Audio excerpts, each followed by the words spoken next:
Good evening to everyone. चलिए आज का सेशन शुरू करते हैं। Let's see first question. ICC के संबंध में निम्नलिखित कथनों पर विचार कीजिए। यह अंतर्राष्ट्रीय समुदाय के लिए चिंता के लिए गंभीर अपराधों जैसे नरसंहार, युद्ध अपराधी या अपराधों के खिलाफ आरोपित व्यक्तियों की जांच करता है और उन पर मुकदमा चलाता है। भारत इसका पार्ट नहीं है और यह एक यूएन की बॉडी है। इनमें से कौन सा राइट आंसर है?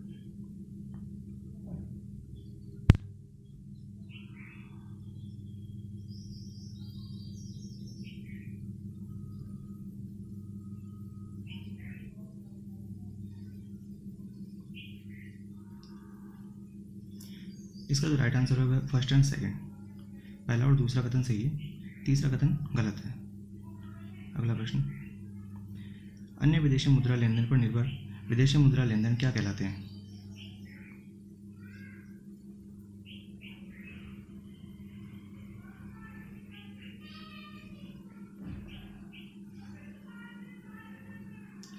ऐसे लेनदेन कहलाते हैं समायोजन लेनदेन।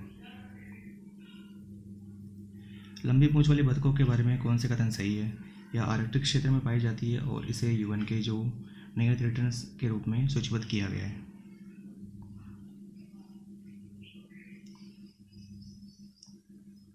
इसमें क्या पहला कथन सही है? दूसरा कथन में कि वल्नरेबल के अंदर है, ना कि नियत रिटर्न के अंदर। अगला प्रश्न, एस्चीट्स किसका उदाहरण है? ये जो रेवेन्यू रिसिप्ट होती है उसका उदाहरण है। उच्च पेंशन विकल्प का लाभ उठाने के लिए किसी व्यक्ति को महत्वपूर्ण सबसे ज़्यादा तत्व क्या है? यदि किसी को ज़्यादा हाई पेंशन चाहिए तो उसके लिए वो क्या कर सकता है? इनमें से बताइए, इन चार ऑप्शन में से चौथा तो नहीं होगा।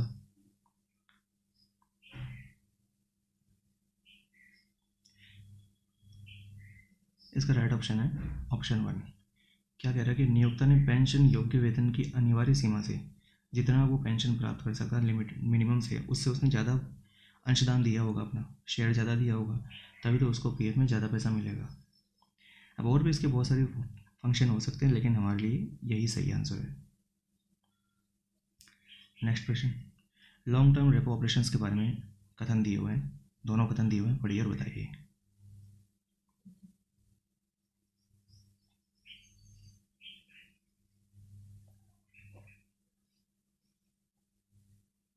देखो, इसके दोनों कथन सही है। दोनों कथन इसलिए सही है क्योंकि यह बैंकों को लॉन्ग टर्म के लिए आरबीआई से उधार लेने के लिए परमिशन देता है और इसे 2008 के बाद में सबसे पहले यूरोपीय सेंट्रल बैंक के द्वारा पेश किया गया था। दोनों कथन सही है अपने आप में। अगला प्रश्न, किसी क्षेत्र का संभावित वाष्पोत्सर्जन किस कारक पर निर्भर करता है? सभी कारक पर निर्भर करता है। यदि भारत के राष्ट्रपति किसी स्पेशल स्टेट में यदि आर्टिकल 356 का प्रयोग करते हैं तो क्या होता है? इनमें से, इन चारों में से क्या होगा?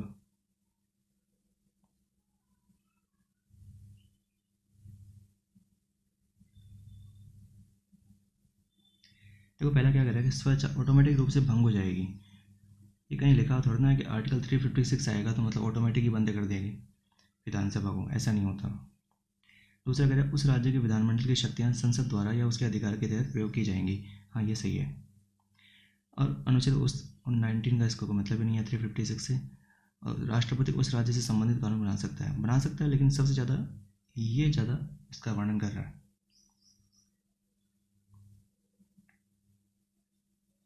अगला प्रश्न, पीएम मित्र योजना का मुख्य उद्देश्य क्या है? टेक्सटाइल इंडस्ट्री को प्रमोट करना, ऑप्शन बी। 10वां, अजातशत्रु के संरक्षण में राजगीर में आयोजित पहली बौद्ध परिषद के परिणाम स्वरूप सुत्त पिटक और विनय पिटक का संकलन हुआ था।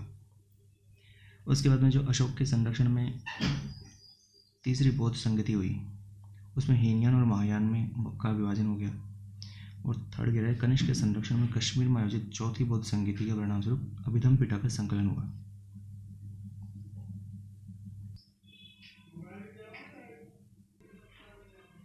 अब इसके अंदर देखिए, जो पहला कथन है, पहला कथन सही है कि अजातशत्रु के जिस टाइम पे जो पहली संगति हुई थी बौद्ध की, उसके अंदर विनसुत्त पिटक और विनय पिटक का संकलन हुआ था। ठीक है। दूसरा क्या है, अशोक के जो काल में जो बौद्ध संगीति हुई, पहली बात तो ये कि अशोक के काल में अभिधम पिटक का संकलन हुआ था, तो दूसरा कथन गलत हो जाता है। तो दूसरा कथन जहाँ है उसको उड़ा दो, ये गलत और ये गलत। अब हमारे पास दो ऑप्शन बचते हैं, पहला। अब तीसरे ऑप्शन को देखते हैं। कनिष्क के काल में जो बौद्ध संगीति हुई उसके परिणाम स्वरूप अभिधम पिटक का संकलन हुआ, ऐसा नहीं है, क्योंकि इसके अंदर हीनयान और महायान के बीच में दो संप्रदाय में यह विभाजित हुआ था। तो तीसरा कथन भी गलत, तो हमारे पास पहला ऑप्शन इज द राइट। अगला प्रश्न, Indo Pacific economic framework for prosperity, अब इसके बारे में कौन सा कथन सही है? यह यूएसए द्वारा पहले शुरू की गई एक पहल है और भारत इस पहल का सदस्य नहीं है। अब सिंपल सी बात है, आज के समय में अमेरिका कोई चीज़ की पहल कर रहा है और वो भी इंडो पैसिफिक रीजन की बात है, और इसमें भारत नहीं हो, ऐसा हो ही नहीं सकता। तो इसमें पहला कथन सही है, दूसरा कथन गलत है। अगला प्रश्न देखिए, CRZ जो कोस्टल रेगुलेशन जो क्षेत्र होते हैं वो किस कानून के तहत संरक्षित है? अब ये जो है एनवायरनमेंट प्रोटेक्शन एक्ट 1986 के तहत इसको संरक्षण है। अगला प्रश्न, अब दुनिया का पहला कौन सा देश है जिसने अभी सैंड बैटरी लॉन्च की है, जो क्या करती है कि जो गर्मी से अपने पावर को स्टोर करती है? यह है फिनलैंड है। तैरते जहाज के गुरुत्वाकर्षण का केंद्र किस ओर होता है? मेटा सेंटर के नीचे। अगला प्रश्न, एका आंदोलन के संदर्भ में सही कथन कौन सा है इनमें से?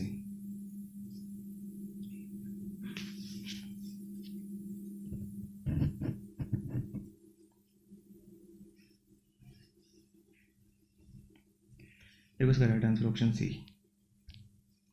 नेक्स्ट प्रश्न, निम्नलिखित से कौन सा कथन सही नहीं है? इनमें से कौन सा कथन गलत है? देखो, लाल रक्त कोशिकाएं की तुलना में सफ़ेद रक्त कोशिकाओं की संख्या कम होती है, सही है। फिर दूसरा कह रहा है कि लाल रक्त कोशिकाएं जो रेड ब्लड सेल्स हैं वो शरीर को संक्रमण से बचाती हैं, रेड नहीं बचाती, वाइट ब्लड बचाती हैं, तो ये गलत हो गया। श्वेत रक्त कोशिकाओं का निर्माण एंटीबॉडी जो जिम्मेदार है प्रतिरक्षा के लिए, मतलब प्रतिरक्षा के लिए जो जिम्मेदार होती है वाइट ब्लड सेल्स, ये भी सही है। उपरोक्त सभी होगा नहीं क्योंकि दूसरा कथन गलत है। तो पूछा गया है कि कौन सा कथन सही नहीं है, तो option B is the right answer. Next प्रश्न, लोकसभा के बारे में कौन सा कथन सही है?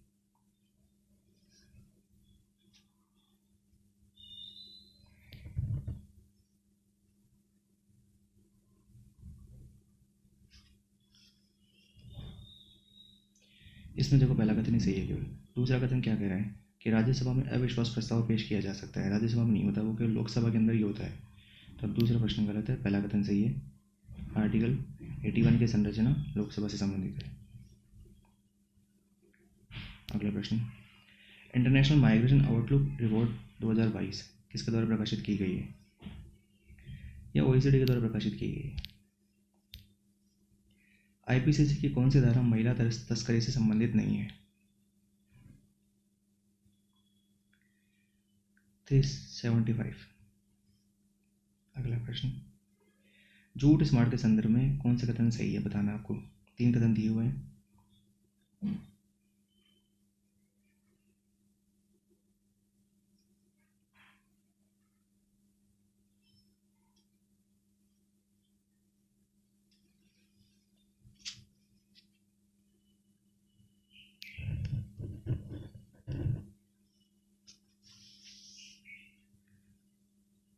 इसमें तीसरा कथन गलत है, केवल पहला और दूसरा कथन ही सही है।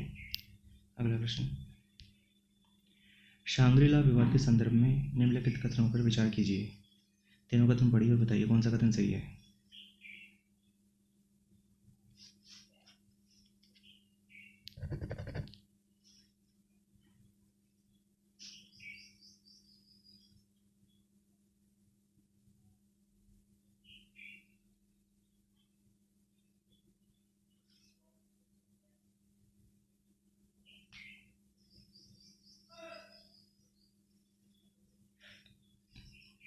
इसका भी तीसरा कथन गलत है, तो जहाँ जहाँ तीसरा कथन है उसको उड़ा दीजिए, बचा क्या, केवल ए, और ए हमारा राइट आंसर है।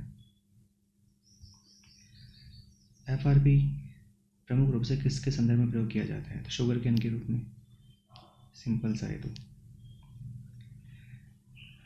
निम्नलिखित में से कौन सा भारतीय बैंकों पर दोहरे वित्तीय दमन का गठन नहीं करता है?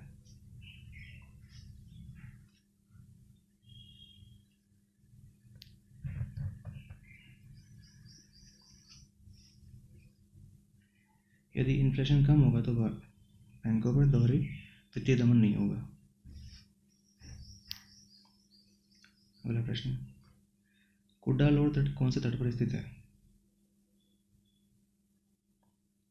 यह कोरोमंडल तट पर है।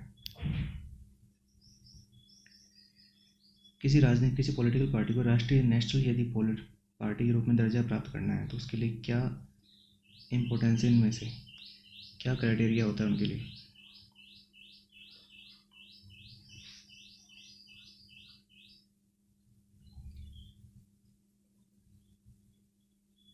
तो वो पहला कथन कह रहा है कि यह सभी देश के सभी राज्यों में चुनाव लड़ता है, तो ऐसा तो प्रोविज़न नहीं है।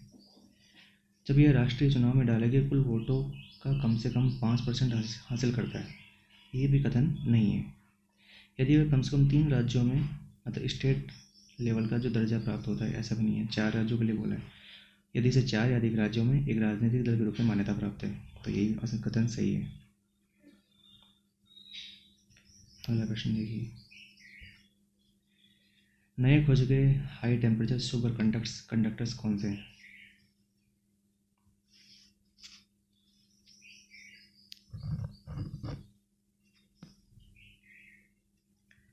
Ceramic oxide.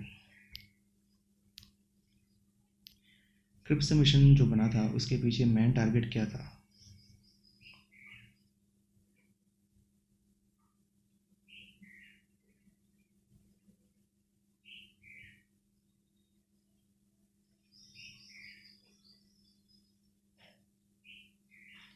पहला कह भारत के विभाजन पर निर्णय लेने के लिए, तो ये नहीं था। ब्रिटिश शासन की निरंतरता का व्यवहार का अध्ययन करने के लिए, ये भी नहीं था। जो भारत सरकार अधिनियम आया था 1935, उसकी समीक्षा करना, तो ये भी नहीं था। युद्ध के प्रयासों में भारत के सहयोग की मतलब भारत का सपोर्ट चाहिए था उसको वर्ल्ड वॉर के अंदर, तो उसका मेन टारगेट पीछे का यही था। तो option D is the right answer. बकाष्ठ भूमि क्या है?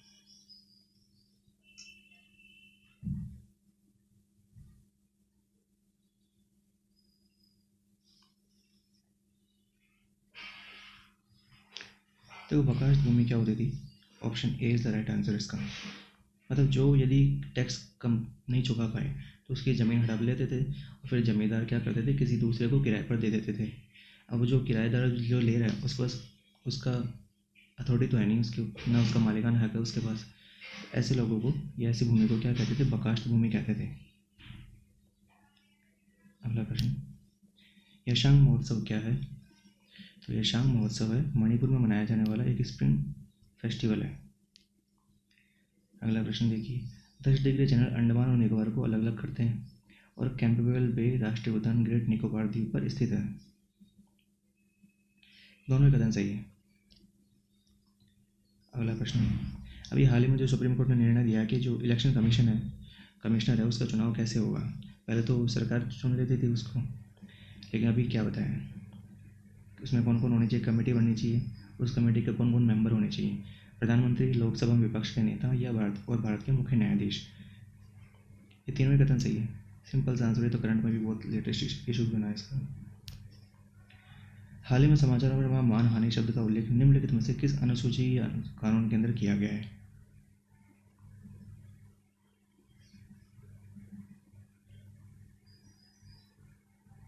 देखो, मानहानि शब्द का इन तीनों के अंदर ही नहीं किया गया है, तो ऑप्शन डी हमारा राइट आंसर है। अगला प्रश्न देखिए, निम्नलिखित में से किसे बोलने या संसद के किसी भी सदन की कार्यवाही में भाग लेने और भारत की में किसी भी संसदीय समिति का सदस्य होने का अधिकार है, लेकिन उसको वोट देने का अधिकार नहीं है? तो ऐसा तो एक को मिलता है, अटॉर्नी जनरल को। अगला प्रश्न, मृग तृष्णा की घटना का कारण क्या है?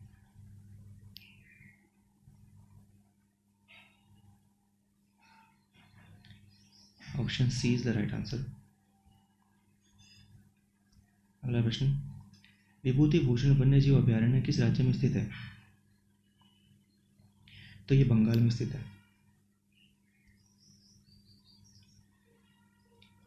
एक्सटेंडेड फंड फैसिलिटी किसके द्वारा स्थापित की गई है? तो ये स्थापित की गई है IMF के द्वारा। निम्नलिखित में से कौन सी भौतिक घटना आकाश के नीले रंग और बादलों के सफेद रंग के लिए जिम्मेदार है?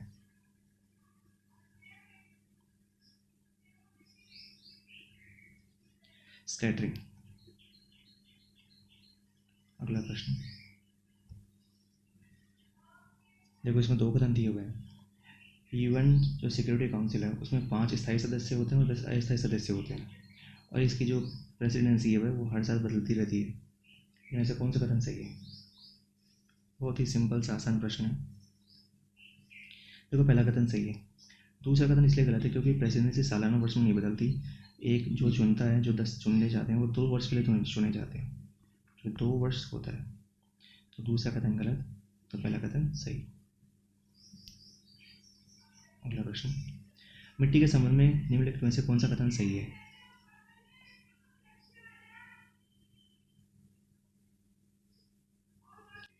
इसका राइट आंसर है ऑप्शन डी। अगला प्रश्न देख लेते हैं। जो राष्ट्रीय आंदोलन के दौरान स्वराजी और परिवर्तनवादी, इनके बीच में किस चीज़ के लिए मुख्य मतभेद था? 1923 के अंदर ये हुआ था और विधान परिषदों में प्रवेश के कारण हुआ था। जो स्वराजी थे वो प्रवेश चाहते थे, लेकिन जो स्वराजीवादी नहीं थे, परिवर्तनवादी नहीं थे, वो इनका प्रवेश नहीं चाहते थे। अगला प्रश्न, निम्नलिखित में से कौन सा तत्व जलवायु क्लाइमेट चेंज को प्रभावित करने वाला जो प्राइमरी कारक नहीं है?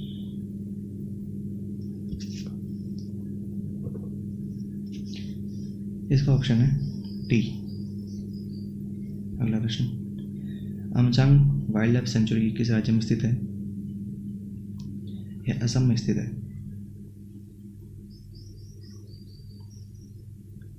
अगला प्रश्न देखिए, राज्यपाल के कार्यालय के बारे में कौन सा कथन सही है?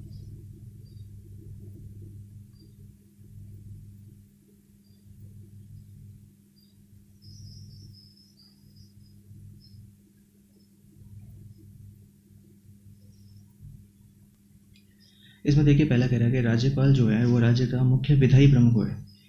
विधायी प्रमुख नहीं है, वह कार्यकारी प्रमुख होता है। तो ये प्रश्न गलत, मतलब ये ऑप्शन गलत। यह केंद्र सरकार के एजेंट के रूप में भी कार्य करता है। ठीक है, ये सही है। यह केंद्र सरकार के तहत एक रोजगार है, यह रोजगार नहीं है। और राज्यपाल का कार्यालय केंद्र सरकार के सीधे नियंत्रण में होता है, नहीं, ऐसा नहीं होता। तो तीनों कथन गलत, केवल बी हमारा राइट आंसर है। अगला प्रश्न देखिए, राजस्व घाटे की अवधारणा का सुझाव किस कमेटी ने दिया था? तो यह दिया था रंगराजन कमेटी ने। अगला प्रश्न, संसद के सदस्य की अयोग्यता से जुड़े विवाद पर निर्णय लेने का अधिकार किसके पास है?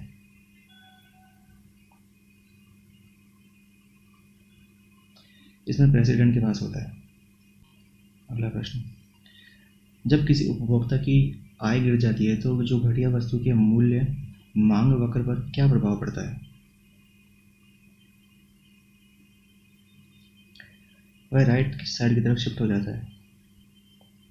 सिस्टम में पारदर्शिता लाने के लिए सरकार द्वारा निम्नलिखित में से कौन से कदम उठाए गए हैं? पारदर्शिता लाने के लिए देखो, विवेकाधीन शक्ति, विवेकाधीन होगी तो मतलब पारदर्शिता नहीं हो पाएगी, तो ये तो गलत है। सिटीजन चार्टर को वैधानिक समर्थन देना, वैधानिक समर्थन अभी कहाँ दिया है? उपयुक्त में से कोई नहीं, ये वैसे ही गलत। हाँ, नोटिस बोर्ड और वेबसाइटों पर सूचना की सो मोटो की घोषणा की गई, ये सही है। अगला प्रश्न, ऑटिज्म स्पेक्ट्रम डिसऑर्डर के संदर्भ में कौन से कथन सही है? 2 कथन दिए हुए हैं, पढ़िए और बताइए इनमें से कौन सा कथन सही है।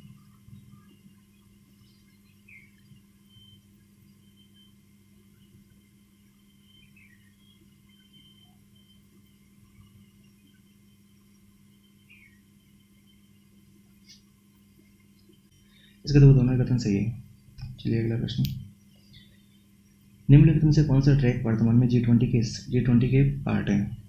विकास ट्रैक, शेरपा ट्रैक और विदेश मंत्री ट्रैक।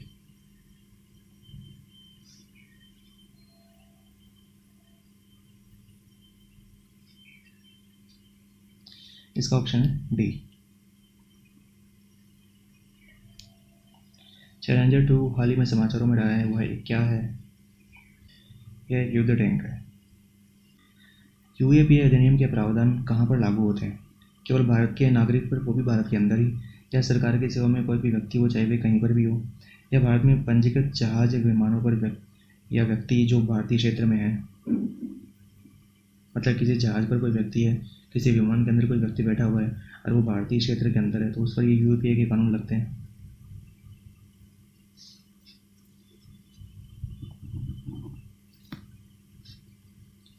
इसमें option B is the right answer. मोती की रासायनिक संरचना क्या कहलाती है? Calcium carbonate. भारत में तटीय क्षेत्रों को कवर करने वाले जो समुद्री संरक्षित क्षेत्र हैं, उनको कौन से अधिनियम के तहत नामित किया गया है, नॉमिनेट किया गया है?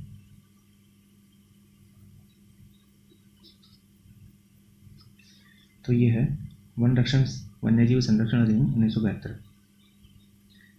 आदर्श आचार संहिता के संदर्भ में सही कथन का चुनाव करना है। देखो इसमें ऑप्शन बी साफ साफ दिख रहा है, जब भी चुनाव की घोषणा की तारीख से चुनाव पूरा होने तक यह लागू रहता है, और यही सही आंसर है। अगला प्रश्न, कौन सा जो मिलान है वो सही है? IDBI अल्पकालिक वित्त पोषण, ये अल्पकालिक नहीं होता, दीर्घकालिक होता है, तो ये गलत। नाबार्ड औद्योगिक वित्त पोषण, मतलब इंडस्ट्रीज वगैरह को पैसा प्रोवाइड करवाता है, तो ऐसा नहीं है, ये गलत। RBI दीर्घकालिक वित्त पोषण, वो दीर्घकालिक शॉर्ट टर्म को तो सभी प्रकार के प्रोवाइड करवाता है, तो ये भी गलत। RRB जो ग्रामीण लोगों को ऋण वितरण प्रदान करता है, ये ऑप्शन सही है। अगला प्रश्न, क्रिस्प क्या है इनमें से अंदर? तो क्रिस्प है एक ऐप है जो रबर प्लांटेशन के बारे में जानकारी प्रदान करता है। अगला प्रश्न, बायोगैस का मुख्य घटक क्या है?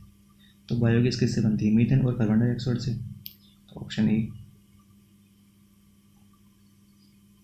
अगला प्रश्न, वास्तुकला की पंचायतन शैली का सबसे अच्छा वर्णन कौन सा करता है इनमें से?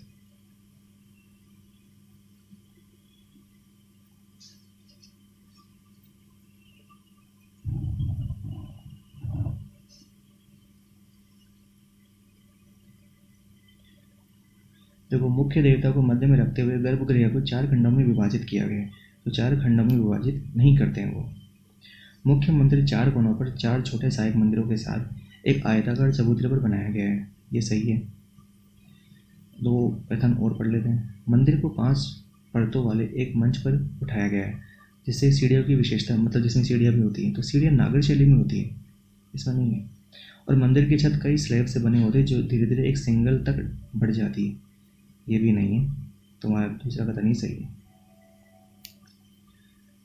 भारतीय गुणवत्ता परिषद के बारे में कौन सा कथन सही है बताइए? इसके दोनों कथन सही है, ये पहले भी काफ़ी बार प्रश्न बना चुका हूँ मैं। वित्त विधेयक के बारे में कौन सा कथन सही है?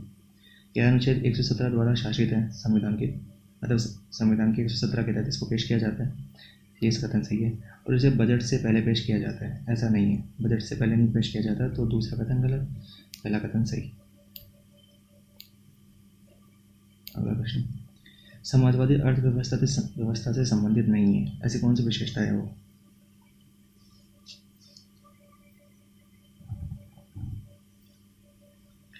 इसे मुक्त बाजार अर्थव्यवस्था कहा जाता है, तो ये समाजवादी अर्थव्यवस्था से संबंधित नहीं है, यह पूंजीवादी से संबंधित है।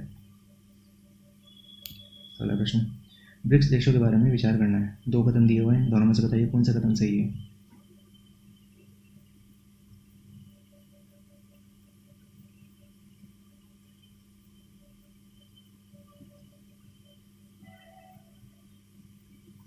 देखो पहला कथन कह रहा है कि 2009 में सम्मेलन किया गया था, 9 में नहीं किया गया था, गलत है यह कथन। और सबसे लास्ट में जो अफ्रीका था, दक्षिण अफ्रीका, वह शामिल हुआ था, तो दूसरा कथन सही है, तो इसके साथ हमारा option B is the right answer. अगला प्रश्न, राज्य के नीति निर्देशक सिद्धांतों को प्रभावी कौन से बनाती है?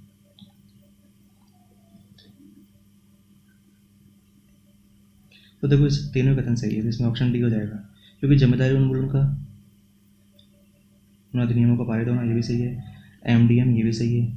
और SC/ST जाति के उत्थान एवं संरक्षण, तो ये भी सही है। भारतीय इतिहास के संदर्भ में पश्चिमी क्षत्रप शब्द का प्रयोग इस शासकों के कौन से समूह को निरूपित करने के लिए किया जाता है?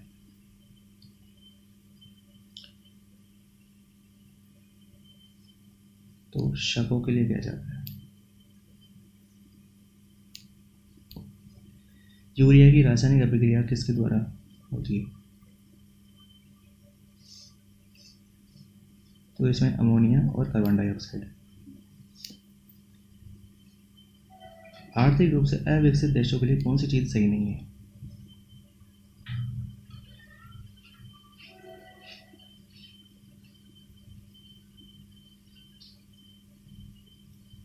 देखो, जो आर्थिक रूप से विकसित नहीं है, पैसा नहीं है उनके पास, तो साक्षरता का कम प्रतिशत होना, ये तो वैसे ही नॉर्मली बात है। और बड़े पैमाने पर बेरोजगारी, ये भी नहीं। हाई जन्म रेट, ये भी नहीं। प्राथमिक व्यवसाय में श्रम के बहुत कम अनुपात का समावेश, ये ऑप्शन सही है, क्योंकि मैं पूछा कौन सा नहीं है, तो ये नहीं है। मौद्रिक नीति के कौन कौन से उद्देश्य है इसके अंदर से?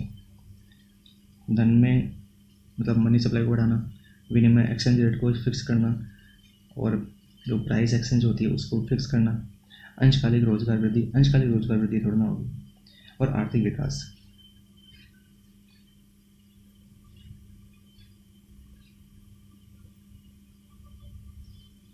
तो देखो, अंशकालिक रोजगार वृद्धि नहीं होगी, क्योंकि थोड़े समय के लिए थोड़ा ना रोजगार पैदा करेंगे।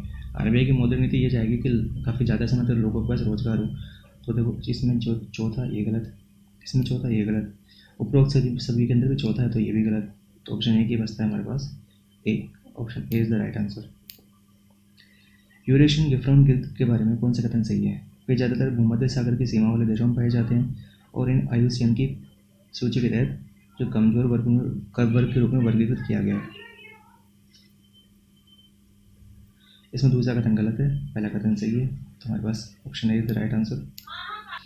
पहला कथन क्या कह रहा है कि जो बासेल समिति है और जो फाइनेंशियल स्टेबिलिटी बोर्ड है, वो महत्वपूर्ण बैंकों को GSIB की मान्यता देते हैं, और वर्तमान में 3 GSIB है, लेकिन इंडियन बैंक इनमें से कोई भी नहीं है। दोनों कथन सही है। अगला प्रश्न, जो सार्वजनिक वितरण प्रणाली का एकीकृत प्रबंधन किस मंत्रालय द्वारा शुरू की गई है?